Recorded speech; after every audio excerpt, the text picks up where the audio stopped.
Hello and welcome back to the Premier League Trio podcast. My name is Hader and I'm your host as usual today. Today I'm really delighted to be joined by Roberto Rojas of Beinsport USA, and he's also the co-host of the excellent Low Limit Futbol podcast. It's a pleasure to have him on to talk a little bit of La Liga, players potentially moving to the Premier League, and just a few more general transfers. So Roberto, welcome to the podcast, my friend. Thank you for having me. We were talking right before the start of the show about how poor the weather's been so far. We're almost at the end of summer, but you know what? You talk about this whole transfer kind of thing, transfer rumors and whatnot. It's kind of weird, isn't it, to deal with the transfer saga with an extended deadline? Because right now it's the 1st of September, 2nd of September as we're recording. We're going into the international break, but the transfer window's still going on. So it's so very interesting to see what absolutely. Occurs. But yeah, it's a weird one. No problem at all. It's a weird one because I think this is obviously very unprecedented times, and football has been not what we're really used to. If you look at obviously the way the football is without the fans, that's been a little bit of an adjustment to get used to. And then obviously the international breaks the international tournaments were cancelled as well, and that was a big part of the summer. So it's been an odd one. But how have you found the football since it's returned, and have you enjoyed the difference? I mean, obviously there's been more substitutes as well. You're allowed to make 5 substitutes, especially in the Premier League. I'm not sure around Europe, but do you think that this is something which is sustainable, this sort of football, or do you think it just needs the fans and it's just a shadow of what it usually is? I mean, I don't want to sound like a medical expert or whatnot and tell what people need to do in terms of fans coming to a game or whatnot. I think we already see, in France, we saw fans come back this season. Or even here in the United States, we have MLS with fans coming back as well, even though we're the highest in COVID cases. I do see why it is a lack of authenticity, and like you're not seeing those type of fans come to a game. It's just, for me personally, I don't really mind it a bit. I mean, what you're really focused on what you're seeing on the pitch and the players that are going, the 22 players that are playing. So for me, I can understand why people are not exactly too keen on seeing fans at the stadium. But I think in the current situation that we're in, I think we have to work with what we got, and we have to adapt to the situation of this, like you said, this kind of unprecedented season of football that we're getting around the world. And so it's just a case of focusing what's on the pitch rather than what's off it. Absolutely. I struggled a little bit at the beginning, I will be honest, but as time has gone on, it's been quite nice, hasn't it, having sort of Champions League football as like for example in Portugal. So it was kind of like a international tournament. There were one-legged games. So what was your view on Champions League? Because obviously we're going to talk about Barcelona in a second, but Barcelona really had a terrible game against Bayern Munich. For me, it was years of poor sort of planning off the pitch that just came to fruition. And you saw Bayern Munich win it, but the smaller teams like Atalanta as well, they were one of those teams and Lyon, they were one of those teams that actually benefited from, one, the crowds not being there, and two, having a one-legged, one-off game, because in a one-legged game, anybody can win. Is that something you want to see carry on maybe, or do you think the two-legged game should remain? Initially I actually did enjoy it because, like you said, it kind of brings that format of a World Cup, for example, or any international tournament where it's just one game, single elimination instead of dealing with 2 legs. Obviously, from a financial standpoint, I think it would work out better to have both legs and just to have that kind of neutrality and just see both teams play on their specific pitches and whatnot. I mean, I get that there might be also a loss in terms of, obviously, fans won't be there, so they won't be able to gain too much from a ticket point of view. But I actually enjoyed it. I think what we saw, obviously, this was kind of more of a test in the way of how it works out in the Champions League. But for what I saw, I really enjoyed it. I think you bring up a good point of seeing those teams that surprised and perhaps weren't expected to go into the further stages of the competitions, like your Atalantas, like your Lyons, Leipzig, who went to the semifinals. I mean, you don't want to say too much about PSG because they're a strong team, but they went all the way to the final, and it was fun. It was really great to see, and you saw everything. You saw blowouts, you saw last minute drama. I mean, you really saw a lot of fun competitions and fun matches. So, and again, I think what we have been dealing with all year, basically, with this pandemic, I think anything that we can take, we have to accept it. But in terms of long term and of how to deal with this competition, I think just the sake of just keeping it, if it ain't broke, don't fix it. Just work with the two legs and go with it. Yeah, I agree with that. It was a nice little change, but I think the current format is good. But in keeping with obviously crazy times, we've seen massive news break a couple of weeks ago with Lionel Messi, probably the greatest. Well, he is the greatest for me, although I'm a United fan and I'm a massive Ronaldo fan. But Lionel Messi is the greatest player that's ever played this game. And obviously the situation is broken where for years, I mean, you can tell me better about Barcelona, but from the outside, Barcelona, obviously, there's been problems there. I think the investment has been poor. If you look at the fees they spent on Coutinho, Ousmane Dembele, Griezmann's another one. I'm a fan of Griezmann, but I just didn't see the point of that move. Perhaps you can say differently.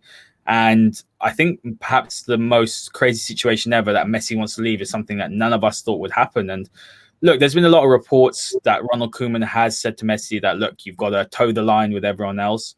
Otherwise, you're off. I don't know how true that is, but it seems to me there's a few teams that have emerged as a possible destination. Manchester City, of course, with all the money behind them, with Pep Guardiola in charge. They've obviously got a previous excellent relationship.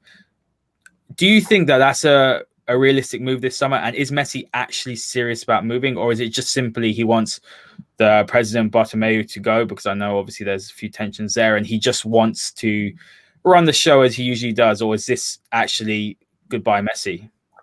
This is a situation that we haven't dealt with ever. I mean, I remember certain transfer sagas like we saw with Neymar going to PSG, Cristiano Ronaldo going to Juventus, but this one breaks everything. I think we really see a situation where, as you mentioned, probably the best player to ever kick a ball, at least in my opinion as well. I think that's the case. I think we're really seeing a situation that there has been so much tension, and as you mentioned in the beginning, the buildup that led to that loss to Bayern Munich, the blowout, the 8-2 blowout.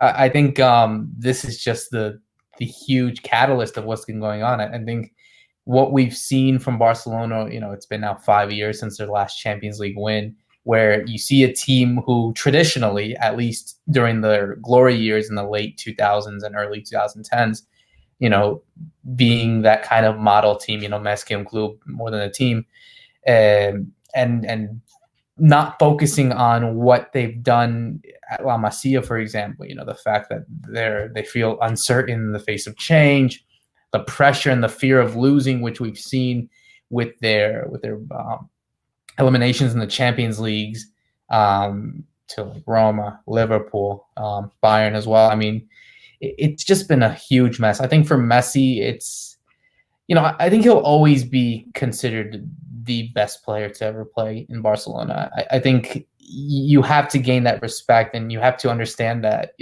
someone that's scored over 600 goals and won that many trophies, you can't just like go out and say, this is wrong what he's doing. He has to stay in a Barcelona shirt forever. It's like, no, that's not the case.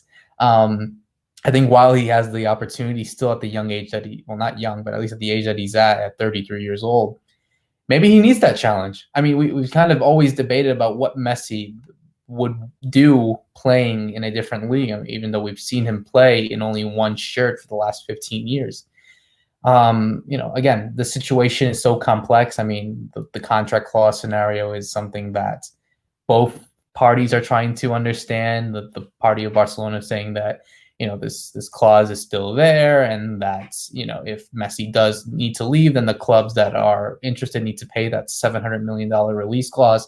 Whereas Messi's party is saying that, they feel that this clause has already expired in the current situation, that the season ended, and that he is obligated to leave when he wants to. So, yeah, it's a weird scenario, and certainly probably the biggest transfer saga that we'll ever see, at least for maybe not just in football, but I think in all sports. I mean, and again, I think it will be very interesting to see what happens. I think City are the favorites, which makes sense given their financial backing and also kind of the dots that you can connect with Pep Guardiola as his former manager, and Sergio Aguero, which is his best friend. But I think I don't want to play. I don't want to be like a genie or anything and predict what could occur. But I think this will really go down a big path that, hey, maybe this does go to court, and we do have to see a scenario where both Messi and Barcelona, a relationship that many people thought was so strong many years ago, could have its complicated end, and then could see him in a different shirt for next season. Yeah, I completely agree. Look, as a Premier League fan, it'd be an honor to see him in the Premier League, because you always hear the things leveled at Messi, don't you? Oh, Ronaldo's played in the Premier League and he won a Ballon d'Or there, and he won the Champions League, multiple Premier Leagues. He went to Real Madrid, obviously did very well again in the Champions League. And then he went to Juventus, and again, he's done it in that league, and he showed that he can do it. So there's always that thing leveled at Messi, or that question is, can he do it in a different league? From my point of view, I think Manchester City are probably best placed. If you look at their squad as well, he'd be perhaps even that final jigsaw to push them to the Champions League. But do you think it's financially a good deal? Because let's say his salary is around 1 million, isn't it? Is it euros or pounds a week? I think pounds, yeah. Or in any case, I think it's one of the two. It doesn't matter. Yes. So the financial package is going to be enormous for any side to burden. Considering Messi's age, and I know Messi's still a wonderful player, but would it be perhaps a financial suicide for any club looking to take this on, especially with the risk that actually, Messi is older now. He is 33. Perhaps he's not in his prime, but he's still one of the best players in the world. But is it worth a club taking that risk? Because I just think that if this goes wrong, there's a big hole in your budget for years to come, having to fix it. That's the $1 million question. I think we've never seen a situation like this. This isn't the player that left Barcelona at the age of 25 or 28 or something along those lines. This is a 33-year-old Lionel Messi who is unfortunately going to be at the twilight of his career. That I see him maybe 3-4 more years at the highest level, and then we've already seen kind of the downfall in the sense that, he's not the same player that he was, as like very quick, but he's still very creative. And we've seen that with his more than 20 goals and 20 assists this season at Barcelona, which, for the season that Barcelona has had, it's been fascinating to see. So yeah, it's a big risk. I think any team would like to have and would pay that amount to have Lionel Messi, because he just brings something different to the table. So again, it's tough to see. I think I'm confident in saying that if he does go to the Premier League and plays for Manchester City, that he could fit in well, playing behind either Sergio Aguero or maybe playing on the right flank and trying to link up with the likes of Raheem Sterling or Kevin De Bruyne. I think it could work out well. I think we've seen over the last 15 years that this is a player that can, perform at the highest level and can play against anyone, really. So I don't see any doubts in what this might mean for Manchester City financially. But again, it's about what matters, right? Do they have that 700 million if that release clause is the case? Or do they have to, start to think, okay, do we have to sell the players that we have? I've seen rumors of them selling Bernardo Silva or Gabriel Jesus in order to balance and try to get a more cheaper price for Lionel Messi. So if that's the case, then again, Messi won't solve their issues defensively. I think that's always been one of the issues that they've had for quite some time. But I don't see how it could be a problem for them if maybe they are that missing piece, because, this is a player that's won 4 Champions League at Barcelona, has won everything that you could win at the club, and perhaps brings that mentality and can finally help City win what they always wanted, what the owners wanted, was to win the Champions League. Yeah, absolutely. Look, if this sounds crazy, but if, for example, let's say City offered, as there was reports on there, about £100 million plus Bernardo and Gabriel Jesus, if I was Barca, I'd bite your hand off, because I think as much as Messi is the greatest player of all time, Barca are in serious financial problem from what you can see, and they need to rebuild. And having Messi there, financially straining them, this could potentially be a way for them to reinvest that money. Bernardo is a wonderful player. He's had a down season this season, but the year before, he's just an absolutely wonderful player. He's brilliant at Monaco. He'd do really well at Barcelona, I think. Very talented. He's one of my favorite non-Man United players for sure. Gabriel Jesus as well. a good goal scorer. I think he hasn't really hit the heights that people expected, but that represents a good deal. Getting Messi's wages off the books as well, perhaps getting Coutinho off and a few others. I think it could work out well for Barca. But let's talk about, you mentioned the academy, La Masia.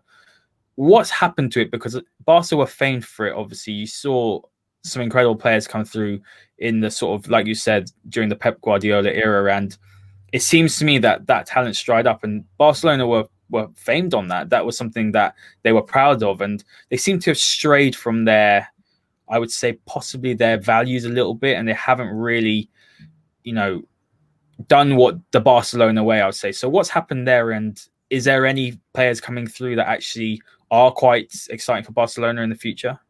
I mean, it really has been something that has been frustrating to see at Barcelona, is that an academy that is world renowned. We're not going to say is world renowned, because I think they still have that historical standpoint of being a big academy and to produce great talents. I personally think that the issue is, okay, yes, Barcelona have always been a club that wanted to buy, but I think, if I remember correctly, I think their biggest transfer in the last 10 years was Zlatan, and that was around 65 million. I mean, obviously the transfer window, the way that we view it is much more different than we've seen in the last 10 years. But you look at the players that they spent for a huge amount of money, like you'd mentioned, Coutinho, Ousmane Dembele, Griezmann, who, 3 players that are ultra talented in the way that they are, but they did not fit the standards that Barcelona were looking for. Didn't hit the stride that they did. Suárez, obviously, we saw what he was able to do over the last 5 years. And so I think that's the kind of case, is that they've lost their roots. I mean, we see the players that have come from that academy, Messi, Piqué, Sergio Busquets, back then with the likes of Xavi, Iniesta, Puyol, I mean, Victor Valdez. I mean, we've seen so many, Pedro. I mean, we've seen so many great players that have come from that academy. But again, I think it's just a case of, that the team wants to have the best players possible to win, because that kind of the standards have been so high for them for quite some time. It's almost as if, unfortunately, there are a few clubs that have this mentality. It's like, if you don't win a treble, you've had a failed season. It doesn't matter if you won the league or the cup. I mean, ultimately, you want to be the best team in Europe and want to win the Champions League. But even in that case, just winning the league, and Barcelona have been successful in the league, obviously not this season, but years prior, that doesn't convince a lot of people, unfortunately. And you see managers being sacked of it because of it. So, or at least under pressure. So, yeah, I think it's just a case of, having that uncertainty in the face of change, like I mentioned, the pressure and the fear of losing, the fact that they want to waste all their money on getting, star talents from, example, maybe we see with De Jong, who came from Ajax, Artur, who went to Gremio and, obviously went to Juventus afterwards, but, trying to get a good buck on it. And you see, unfortunately, as well, that these products, these talents that are coming in, they're being pressured from teams with lucrative offers for their young players, where they could get a financial gain. I mean, it makes sense, because I think clubs want to make that much money, but it's just losing that philosophy. I mean, out of the 2 big talents maybe right now that are coming up with La Masia is Ansu Fati, who obviously had a breakout year this season at the age of just 17. I think he's someone that, should be a Barcelona player for 10, 15 years if they're fortunate enough and they can work it out well. And Ricky Pugh, the young midfielder. I mean, those are the only 2 that are coming out that have gotten opportunities playing for the first team coming from La Masia. But after that, you don't see much.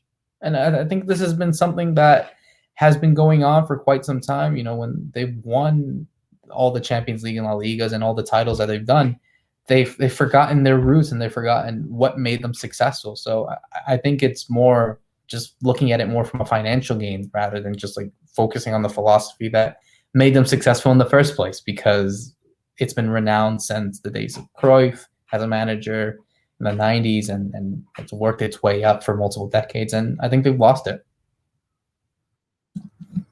Yeah, I completely agree. Well said, Roberto. Honestly, I couldn't agree more. And let's talk about a few players that will probably, or who are seemingly going to be going out the door. And that's let's start with Luis Suarez. And rumors and reports are saying that he's close to Juventus, and that move puzzles me. Not from Barcelona's point of view. I think they're doing the right thing. Suarez is, as much as I dislike him, being a United fan, obviously played for Liverpool.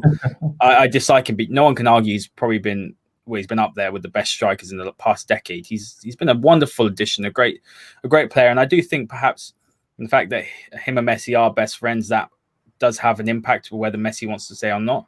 But he looks like he's going to be going to Juventus, and for me, I think that's a bad move from Juve. They already got a lot of aging players in their squad that they're trying to shift, so bringing in someone else who's perhaps lost that half yard of pace is probably a risk. But what's the situation with him? And I might as well ask all the other two players as well. Samuel Umtiti is another one who joined Barcelona as a great prospect. I know he was wanted by most clubs around Europe, most of the top clubs.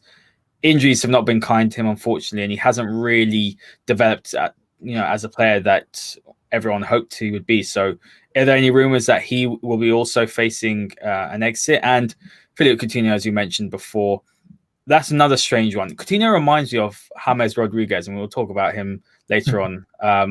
Both extremely talented players, but it just hasn't really worked out. And I thought Coutinho was phenomenal when he went to Bayern Munich, but I can imagine that the package in terms of how much he would cost and the salary was probably out of Bayern's reach. But where can you see him going, or where do you think he should go? Because I know Arsenal have been linked with him. I think he could do well there. He needs to be the main man in the team, I think. Yeah. The team needs to be built around him. Same thing with James. I think he's going to do great. We'll talk about him later, obviously. But what have you heard about these three players, and where do you expect them to end up?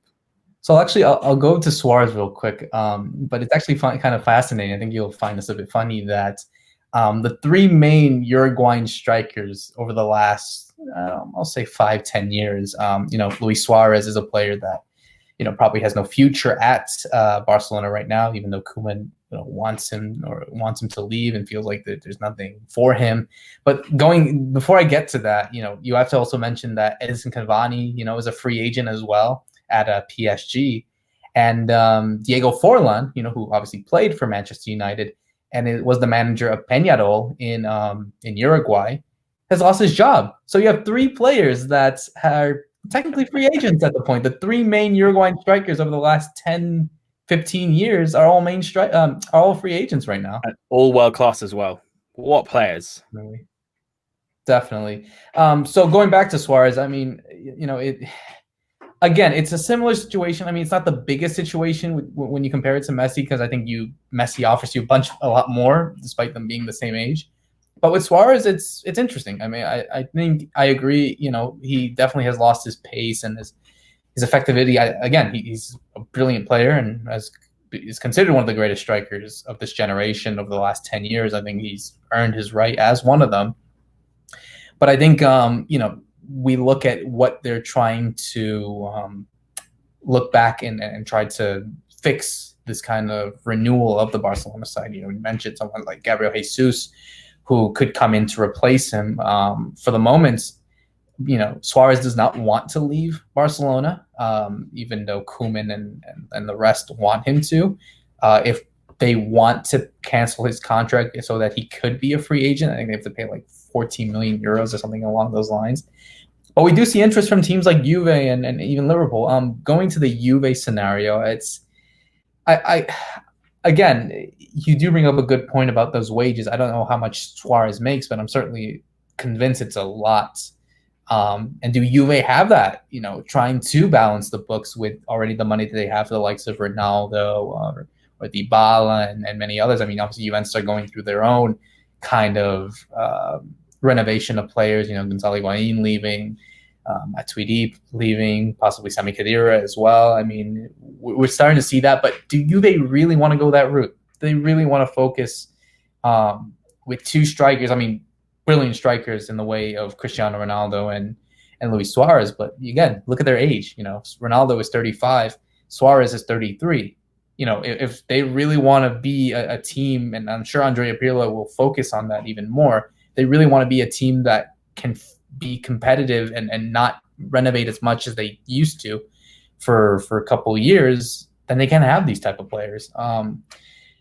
I think Suarez still has something to prove in Europe. I think he definitely is of that age. I don't see him going to South America yet, not at this age, especially with the amount of money that he perhaps provides. So again, I think I still see his future in Europe. I mean, I think Ajax were interested, but then they said that they didn't want him. So the best case scenario I could see of Suarez is that maybe he comes in as like kind of a bench player. I mean, I don't know if there are teams out there that could indeed have him as a starter, but realistically, I mean, if he were to go to Juventus, maybe he's just someone that could come off as a backup or as an understudy for Cristiano Ronaldo. Do they want to work with both of them? I don't know if that works. So yeah, this will be a weird scenario. What happens to Luis Suarez, a player that doesn't want to leave, but yet Barcelona want to get rid of him. So we'll see what happens.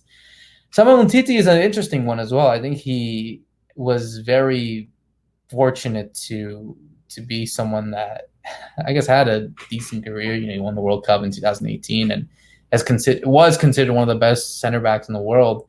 But again, no one is able to pay the amount of wages that he has. I mean, his release clause is like 500 million or something along those lines. It's insane, and that's kind of been the issue that Barcelona have. You know, they're trying to get rid of players on extensively huge amounts of wages. I mean, we saw Rakitic go to Sevilla. We might see Arturo Vidal go to Inter Milan. I mean, same case with Samuel Umtiti. You know, we don't see anyone that will offer his services. So I think the best thing that could happen to him is that he goes on loan. I mean, there hasn't been a major favorite to go and get his services yet, but that might be the case for him. And for Coutinho, I think, again, it's the whole wage thing. I think he's such a talented player, and it was unfortunate not to see the best that we saw of him at Barcelona. I mean, he was decent at Bayern Munich, but again, that Bayern Munich side, as we saw in the whole Champions League and what we saw in the Bundesliga as well, was working well with the players that they have. You know, with players like Ivan Perisic playing and Serge Gnabry and many others. I mean, maybe you don't see that much opportunity for Coutinho, and it shouldn't be that way. I think Coutinho deserves a place where he's able to be a player that works around him for a team that works around him. I mean, many teams, I think he's expressed his interest to return back to England. I think that's where we saw the best of him at Liverpool. And again, I think he really needs to go to a team that will work best for him and where you can have a team that works around him. I mean, right now, I think he's on vacation until the 8th. So when he comes back for preseason at Barcelona, then we'll see what happens. But I think I do see him leaving to the Premier League, because as much as I think Barcelona definitely need to work on what they have at the moment, I just don't see how they're going to be able to work with him wage-wise as well. Yeah, I completely agree. That's a fantastic analysis of those three players. And let's move on to a player which I'm very excited about. I know it's pretty much a done deal, but Donny van de Beek has agreed to move to Manchester United for, I believe, £40 million or euros. I'm not too sure which one. But either way, that's fantastic business for a player who has definitely had a very good time at Ajax. He is at a really good age profile as well. He has a ceiling to improve. And I think what I was quite surprised about, and it was probably a money situation, but reports emerged that Ronald Koeman was, of course, a big fan of him as he managed him in the Dutch team, and he wanted to bring him to Barcelona. And United managed to slip in there quickly. But what is your view on him as a player, and what can United fans expect from a player like Donny van de Beek? I personally think for the amount that they got him for, it's a steal. I think it's incredible, because I didn't really think he would be at Ajax for so long. I thought that he would leave, and that kind of max exodus that occurred when De Ligt went to Juventus and when Frankie de Jong went to Barcelona. I expected Van de Beek to be that next player to leave. I think he was rumored to the likes of Real Madrid and Chelsea, but very, very great that Manchester United was able to get a player like him. I think he's a complete midfielder who could score goals, provide assists, does the defensive work that is necessary, is a team player. And I think he's just someone that just does not put himself before the team. So I think when you look at what Manchester United, assuming how they're going to set up, we have Pogba and Van de Beek working well as box-to-box midfielders, and then you have Bruno Fernandes on the attack, that can really work well for Ole Gunnar Solskjaer to have that kind of midfield. I think they need that sort of creativity when they're going forward, but also maybe for Pogba, it frees him up to, go up and go onto the attack and probably free him up of the defensive work where that could be given to Van de Beek. So I'm really happy that he's able to get a move like this. I think it will definitely work out well for Manchester United fans. I think like you said, he definitely has a ceiling. He's not playing as much as you would expect maybe for the Dutch team because obviously Wijnaldum is playing in his position and is ahead of him. But again, he's young. He's 22, 23, something along those lines. So got a long way to go, and I think that he will very suit well. He will suit well in Manchester United when he does arrive. I'm really excited to see what he does over there in England. Yeah, I couldn't agree more. I think a lot of people are surprised because United over the years have not done smart business, and this is extremely smart business, and it shows actually as well the caliber of the player that the likes of Real Madrid and Barcelona are obviously both interested in him. I know Real Madrid weren't able to complete the deal, but I do feel if they had the funds to do it, then he probably would be a Real Madrid player right now because they were chasing him for over a year. But let's talk about two more players that have emerged. I know reports today actually have suggested that neither of them will make the switch to Manchester United this summer. I think there's more to it because I don't know about you, but obviously you watch the Premier League and you've seen the way United have conducted their business the past 7 years, and it's a shambles. It's amateurish. It's in the media. It's just a joke. It's a fanfare. But you haven't heard much coming out of Manchester United at all. I think you had that brief with Jadon Sancho, which we'll talk about after. But United have been very, very quiet, and you saw how quickly and swiftly they managed to make that Van de Beek signing pretty much within 24 hours that it was done. So what's your thoughts on Upamecano as a player? Because I think he's probably going to be the best centre-back in the world within the next 3-4 years. He's that highly rated.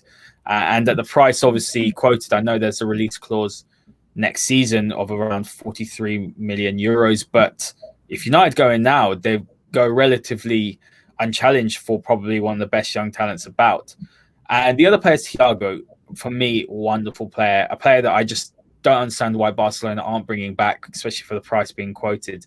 He was a conductor for Bayern Munich. Everything good came through him during the great Champions League title they just secured. But obviously, he's interested in Liverpool and Klopp.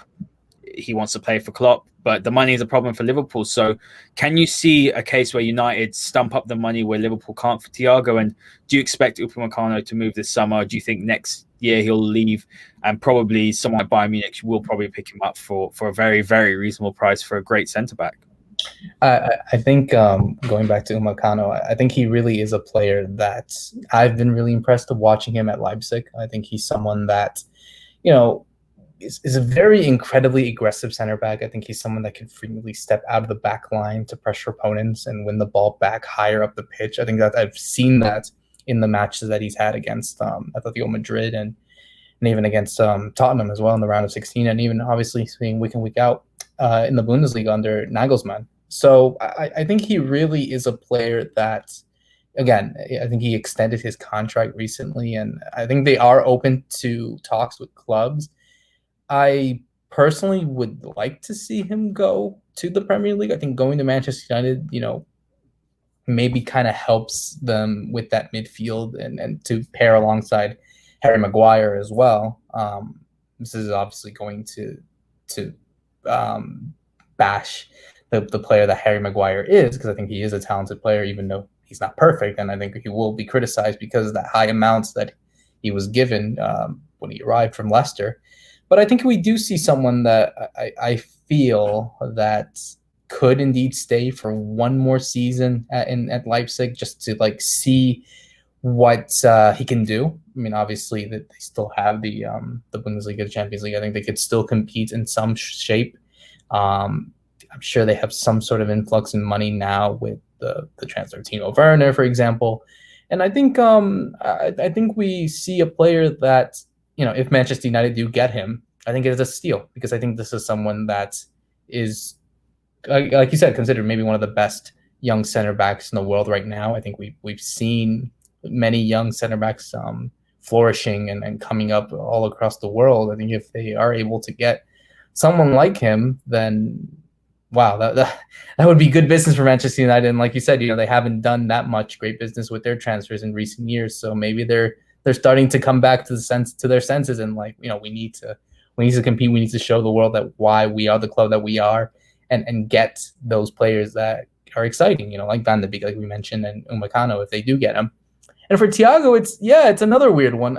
I think he would be a good piece at Barcelona, but again, I think they're setting their sights more differently into looking for maybe younger players. I mean, De Jong is their youngest one there, but Ricky Puig, as I mentioned beforehand, and maybe someone else that could help them in their midfield for the future. But I think any team that gets him for 30 million is a steal. I think he really is that conductor that maybe he didn't get all the attention that he gets at Bayern Munich, but he is still a very, very important player. And again, he's like 29. I mean, he's still in the prime of his career. And I think if anyone is able to get him, especially if Bayern Munich are able to cash in as well, even though he has one more year on his contract, it's difficult to not get any interest. It's just a case of just finding the right team that he wants to play for. Listen, if Manchester United are able to beat Liverpool again to that, wow. I mean, maybe he doesn't have the strong defensive work that you might expect. And again, maybe Van de Beek will be that type of player if it is announced. But I think if you want to build your depth in the midfield, which United are trying to focus on, especially with the attack that they have now with the likes of Rashford, Greenwood, Martial, and other players, I think you want to build that depth. And I think if you get someone like Thiago, then that could work out well for them. Completely agree. If you're a betting man, where do you think you'll end up? Look, I think that as this goes on, I'm not really believing much of what... I'm not saying I don't believe what the big journalists say, but like I said, United have been very quiet this summer in terms of nothing's been leaked out of the clubs. What we saw under Jose Mourinho, saw under Louis van Gaal, there was constant leaks with the lineups, there's leaks in terms of transfers.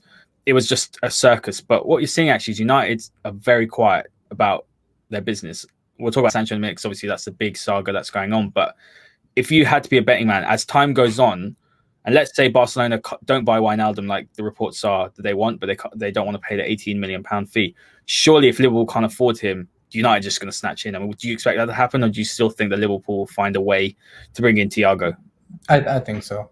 I think ultimately, looking at what he wants to do and how he wants to play for Jurgen Klopp, I don't see why he could be denied that opportunity. But like you said, I think if they're not able to get a reasonable price for Wijnaldum and not get the amount of money needed, then United are thinking, we need to snatch it at first glance and go for it. If Liverpool can't do it, then boom, let's try to get Manchester United and try to convince him otherwise. So, but again, if he said if I was a betting man, I would go for still Liverpool for him to go. I agree, sadly. So so let's move on to the saga of the summer. Let's not go into sort of what's happened, because it's rubbish, but it's just a longed out process, which we're just going to have to wait. But Jadon Sancho, if you had to say whether he was going to join Manchester United or not this summer, what would you say? You know what? When I first heard the rumors of him going, I just thought for some reason it would not work well for him. I mean, I understand that. I think he would literally be a top player playing at Manchester United. I think having, let's be real, man. I mean, you could probably have your front three of England and of Manchester United playing together. I mean, Greenwood, Rashford, and Jadon Sancho. That could be hypothetically England's front three if they needed to, but and to have that at club level would be incredible. But at the same time, Sancho has said, and I think Borussia Dortmund are always that club that are really tempted and always obviously going to be open in saying that, okay, we need this amount of money if you want to get Jadon Sancho. They did that, and they'll publicly state it. They did that for Dembele, and obviously Barcelona ended up getting him. And again, I think he's a talented player. I personally think that at his best, he's one of the top 5-10 players in the world. Maybe he is already at this point, but I think he's a quality player at the young age that he is, and he's shown that at Borussia Dortmund for the last few years. I think that if they have to bite the bullet, they will. I think they need to find that star signing. I mean, again, this isn't to say that Van de Beek isn't a bad signing for them as well.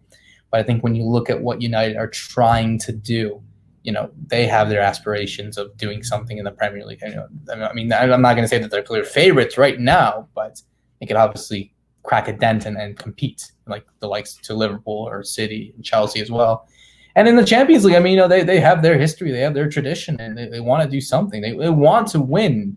I think they need to go back to that winning formula and to have an exciting young talent, a young English talent as well. There's also marketing situations that could help increasingly well tenfold. But looking at what's been going on, I still think he stays at Borussia Dortmund. I'm not going to say that wholeheartedly and say that, yeah, he's going to stay at Borussia Dortmund and be there next season. But United won't give up. And I think if they're not going to give up, they're thinking, okay, we need to be realistic. We need to find a scenario that works best for him and bring him to England. So again, I think that we are going to see a huge saga. I mean, look at the saga that's going on with Messi, but this one's another big saga that we're going to have to be focusing our eyes on, is that United are not going to give up to get probably the star signing. I mean, maybe Messi might be the big one if he goes to City, but this one, if it's a more realistic standpoint, could be the transfer of the summer.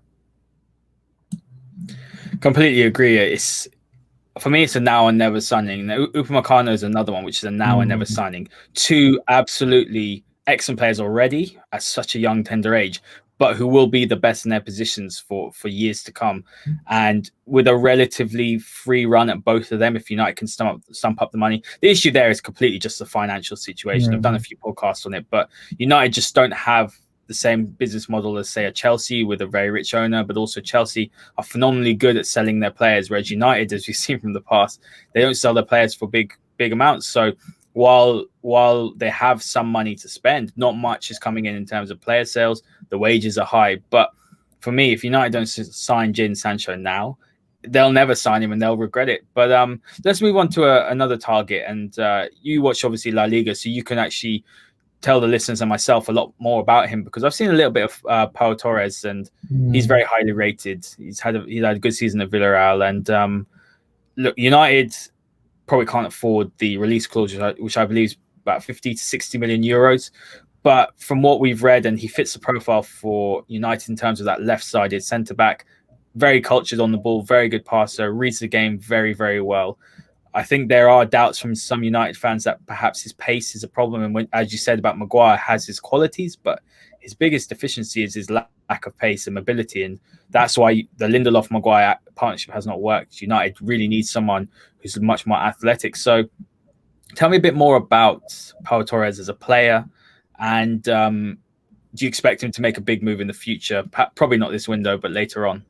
100%. I think he said that he models his game towards Sergio Ramos and said that he's an example to many center backs of his age, and they're playing for the Spanish national team. So, yeah, I think I think it's rightly deserved why he has such a high release clause at the moment of like 50 to 60, 70 million.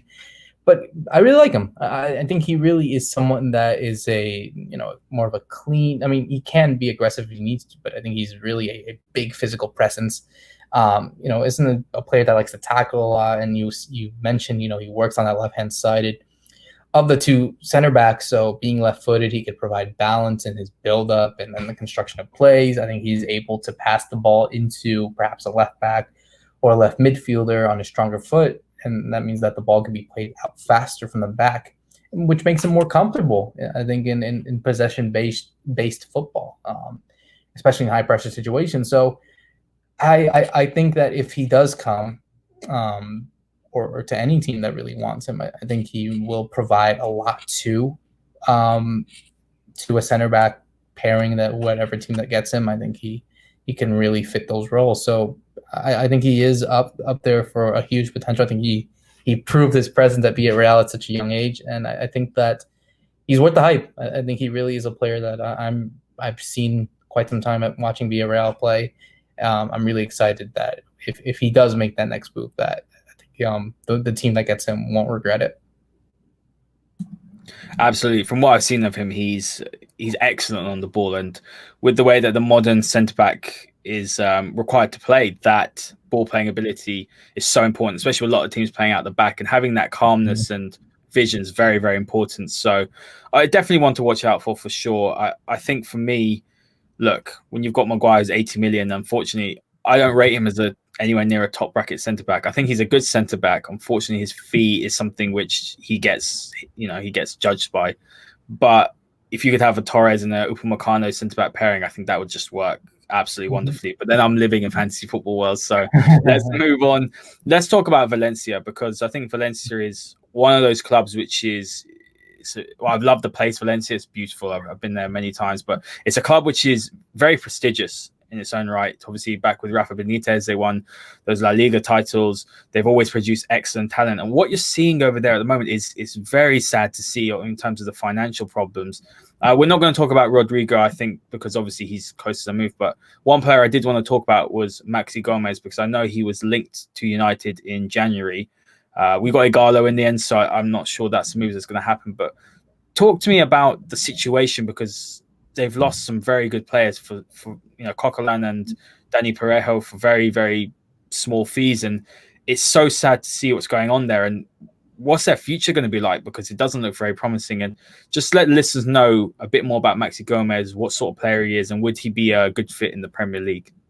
Yeah, I think going to Valencia, it's been sad to see it. I mean, even though many people perhaps are providing attention much more to Barcelona and the way they're dealing their situation as a club, I think with Valencia, it's just even as bad. I mean, you're seeing a director and an owner in Peter Lim. It's been disastrous. I think from a sporting and a social point of view, it's exploded into the amounts that maybe there is no ambition. I mean, you're seeing, as you mentioned, players being sold at a ridiculous price, be it low or whatever. It's just that there isn't that respect given to the fans. I think, like you said, Valencia is an institution. Importantly, probably one of the more historic clubs in all of Spain, maybe in all of Europe, when you look back at the way that they've competed for many years. I mean, this has just been a terrible situation, the way the club has been handled. And you look at all the mismanagement that's been going on, it would make sense why situations like this is occurring.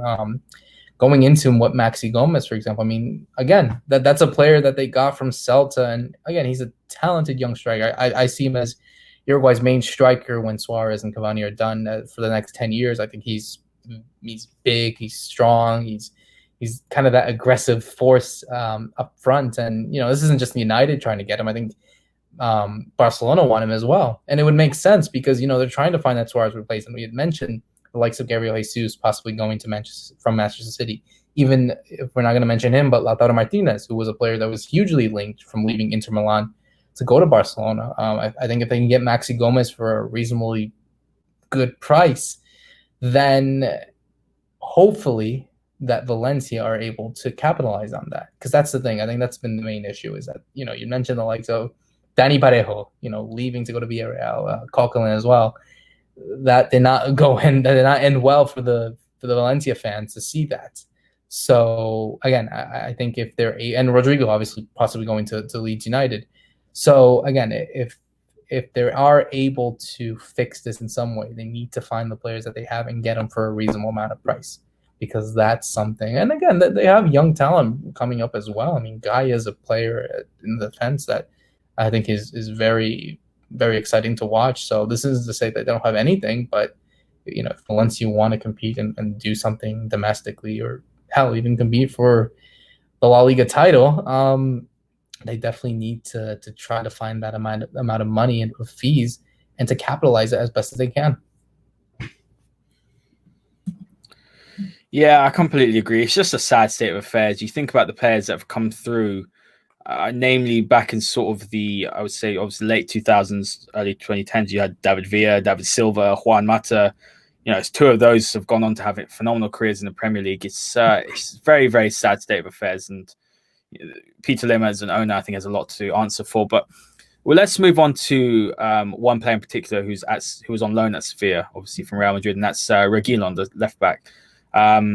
Look, I was very impressed. I haven't seen much of him, so it is a small sample size. I won't pretend to know. I know a great deal about him. I've seen a lot of him, but against Manchester United, he obviously put in that brilliant cross for the first goal, and he's just a really, really talented young player. I think going forward, he's got the qualities needed or expected from a modern day fullback. You look at the way that someone like Trent is, very good offensively, perhaps not so good defensively, but going forward, Reguilon almost acts as a wing back or an extra winger. He's that good, and the price being mentioned is very, very reasonable. I know I'm calling my club because I don't think Luke Shaw's quite up to it, or Brandon Williams, but at the £20 million mark is an absolute steal. So, what have you heard in terms of transfers, and do you expect him to make a move this summer? Yeah, I think going back to what he offers you, I think you are getting a player that can work not just as a wing back, but can go and move forward as maybe a winger midfielder. But I think he's someone that, in defense, I think his ability to carry the ball forward makes him a good dribbler. I think he really could suit any team that can work in a possession based system. Teams that like to press high up the pitch, like, would benefit hugely to have. I mean, again. Maybe he does fit like kind of a Liverpool style team, or even a Bayern Munich as well. I think if he can only improve his quality on his final ball, then maybe he could be a top player. But yeah, I mean, you look at the future that perhaps he has at Real Madrid. You have Ferland Mendy in there, that left back. You still have Marcelo playing there as well. I mean, you still have players that could indeed be important for Real Madrid. But I think he was quality at Sevilla. So I don't know if he does have a future at Real Madrid. I think you see the teams that want him. I think it's for a decent amount of price, like 20 million, something along those lines. So again, we've seen the likes of Arsenal, Manchester United, Tottenham. They also are interested as well. So I think if Real Madrid are able to get a decent amount of price for him in exchange for any type of player, then but so be it. I think he'll definitely leave, because I generally don't see him with any type of future at Real Madrid, unfortunately, for the talented player that he is. I agree. Obviously, they spent big on Ferland Mendy. Marcelo's still there, so yeah, it probably would be an idea for him to move on. But let's go to the second last player, and that is James Rodriguez.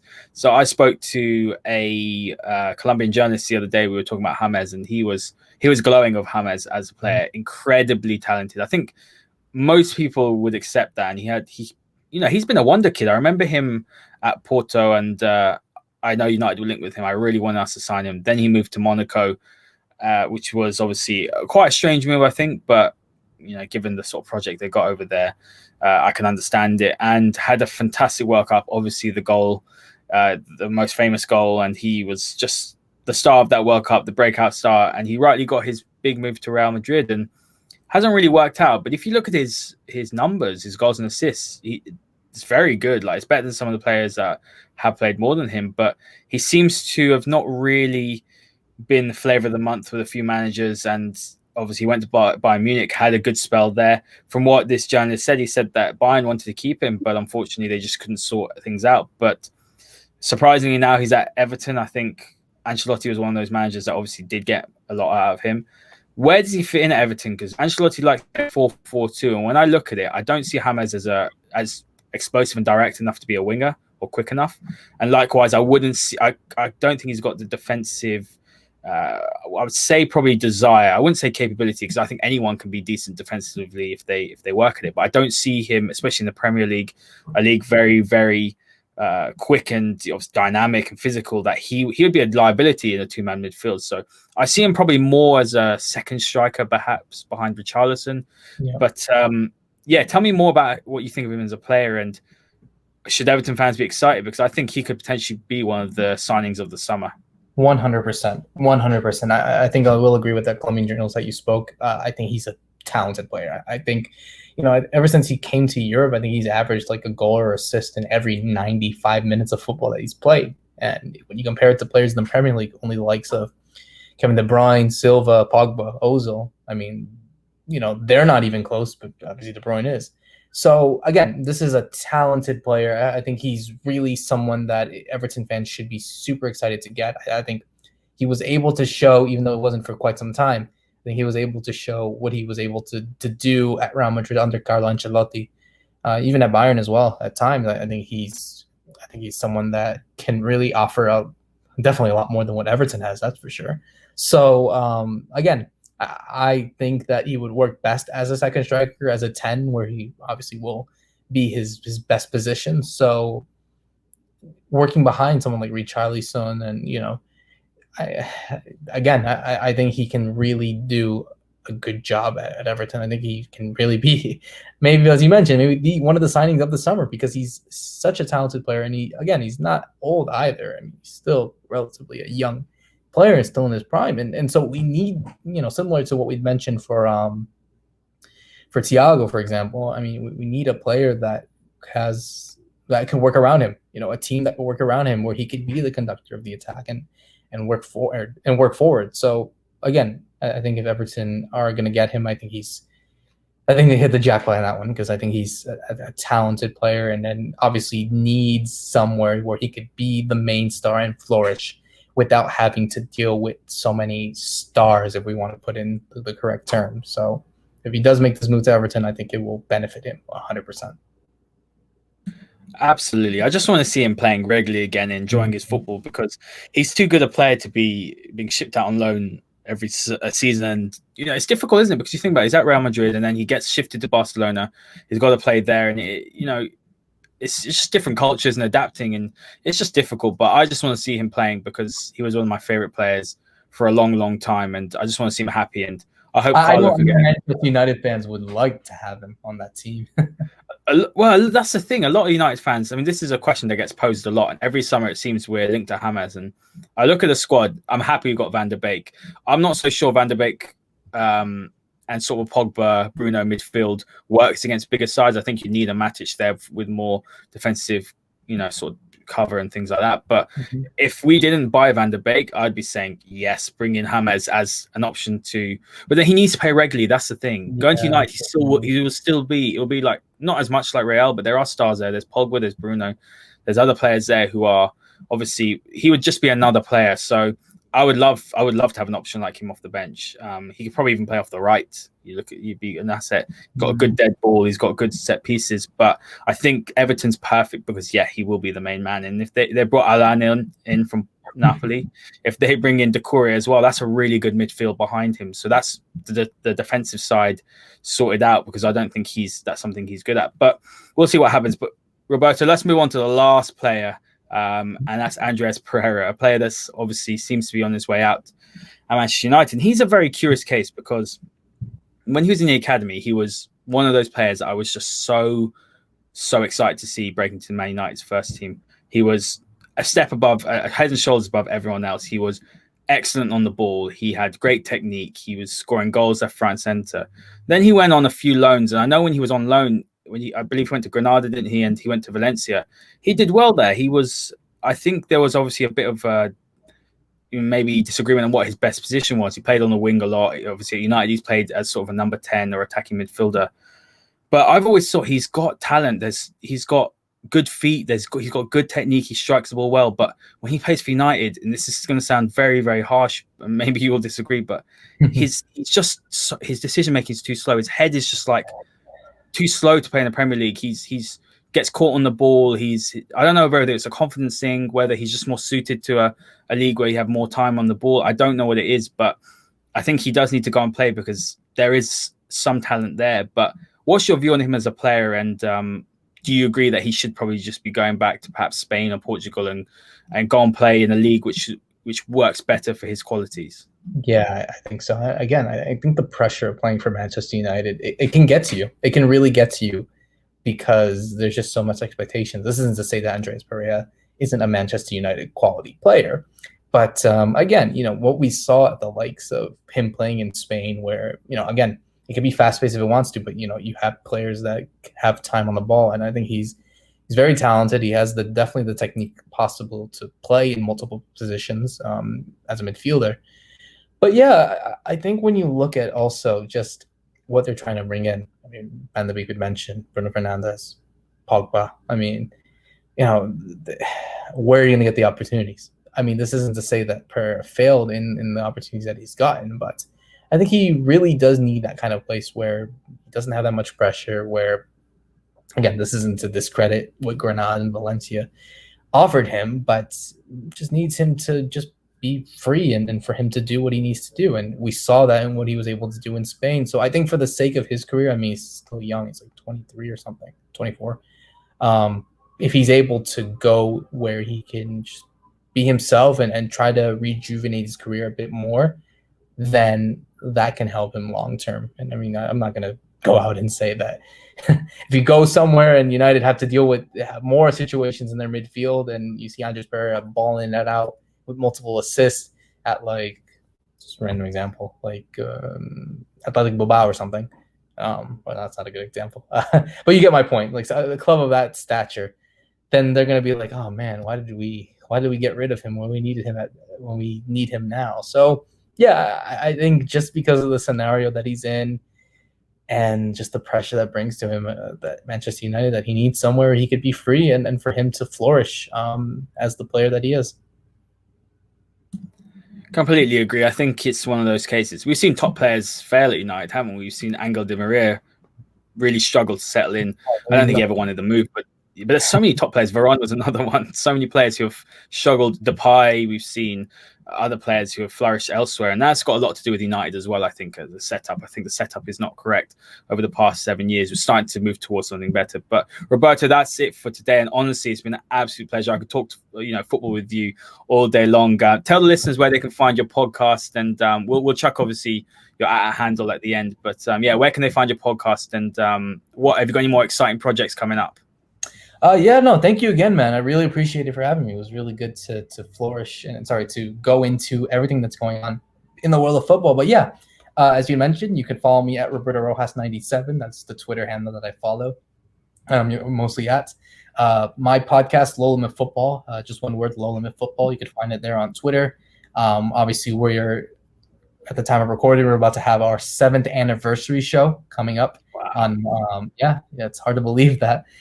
So we have an excellent show that's coming out. Obviously, we'll continue to do our own things every week, talking about what's going on in the world of football with great guests all around the world. So be sure to check that out as well. And yeah, thank you again for having me, man. I really appreciate it. And I hope that for your sake, that for Manchester United, maybe they do get Jadon Sancho, because I feel like maybe that would be something that could help them go up front and challenge for much more things, and see what happens with Messi, because this drama that's been going on. I mean, I cover at Beinsport, we're covering La Liga as well. So we're just like all tempted and looking at what's been going on over there in Spain. So it'll be very interesting to see what happens over the next few weeks. So again, thank you again for having me, and we'll definitely talk soon. Absolutely. It's been an absolute pleasure, Roberto. And to all the listeners, make sure you like, subscribe for some more content. We've got some really exciting guests coming up. Journalist tonight, a Manchester correspondent from The Guardian. I'm sure you all know who it is. He will be coming on tonight. But this episode will be out on Friday at midday. So make sure you give Roberto a follow, like, retweet, because it's just been a brilliant episode. And until next time.